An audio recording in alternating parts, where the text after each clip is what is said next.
அண்ணன் சொல்றது வந்து நம்ம கழுதைன்னா ஒரு இழிபிறப்பு மாதிரி இருக்குது. கழுதையிலே அழிஞ்சிருச்சு, வண்ணத்து பூச்சி அழிஞ்சிருச்சு, சிட்டுக்குருவி அழிஞ்சிருச்சு. நம்ம எந்த அழிவையும் கவலைப்படல. சக மனித சாவையை சைக்கிட்டு தான் நம்ம போறோம்.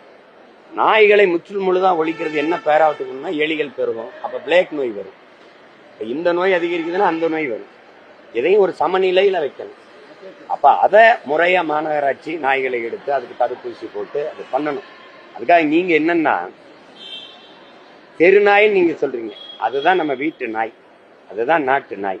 நம்ம வெளிநாடுகளில் இருக்கிற இந்த உயர்தர நாயை வீட்டுக்குள்ள கொண்டு வந்தோன்னா நம்ம ஆளு ரோட்டுக்கு வந்துட்டான். அவன் தெரு நாயா ஆயிட்டான். அவனுடைய பராமரிப்பு செலவு கம்மி. அதை இருக்கிற மிச்ச கஞ்சியை சாப்பிட்டுட்டு வீட்டு வாசல்ல கிடப்பான், பாதுகாப்பா இருப்பான். ஆடு மாடு மேய்க்க வருவான், வேட்டைக்கு போவான், எல்லாம் செய்வான். இவனுக்கு தனியா பிஸ்கட், அந்த உணவு தனி, அவனுக்கு தனி மருத்துவம், அவனுக்கு தனி. அவர் குளிரூட்டப்பட்ட அறையில தான் இருப்பாரு.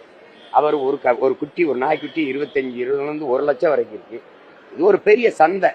அதனால என் நாயை தெளிவு போட்டு அவன் நாயை வீட்டுக்குள்ள கொண்டு வந்துட்டான். அதனால அது வீட்டு நாயா தெரு நாயமா இருக்கு.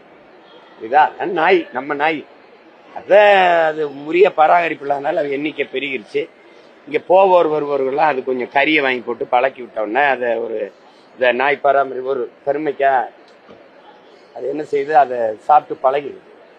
பழகணும்னு இந்த சுவையில வந்து அங்க திருப்பூர்ல காங்கயத்துல பல ஆடு மாடுகளை கடிச்சிருச்சு, இங்கே பெரம்பலூர்ல கடிச்சிருச்சு. அதனால விவசாயிகள் பாதிப்பு.